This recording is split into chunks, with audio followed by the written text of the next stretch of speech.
Паричната помош од 6.000 денари ќе стигне до уште 24.000 граѓани.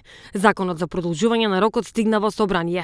Пари треба да им се дадат уште на околу 24.000 граѓани, од кои 22.000 се оние кои не успеа да ги ажурираат податоците, а околу 2.000 корисници се оние на кои им беа уважени приговорите. Нив од државната каса вкупно ќе им бидат исплатени нешто над 2,3 милиони евра. Откако банките не сакаат да попуштат и децидно ставија до знаење дека ќе им ги дадат 6.000 денари на граѓаните, кои не успеа навреме да се ги земат само доколку пролонгирањето се стави во законска рамка. Владата сега носи закон со кој рокот за исплата на овие средства се продолжува до крајот на март.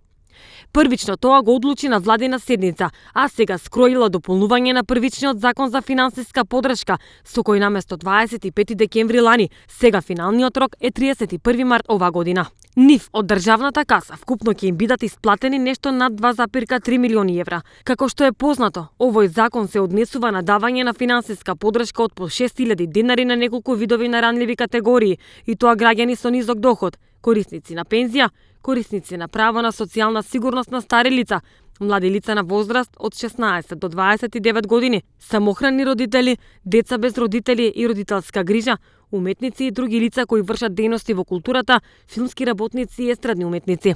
При тоа, досегашното законско решение предвидуваше применета финансиска подршка од 6.000 денари, корисниците да ја искористат исклучиво за купување на македонски производи и услуги во периодот од денот на приемот на парите на трансакциска сметка до 25 декември минатата година.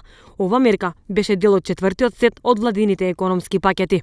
Се уште не се знае дали ваква директна парична подршка ќе има и во петиот сет економски мерки, кои треба да им помогнат на граѓаните полесно да го преживеат ударот од ковид кризата во првиот квартал од ова година.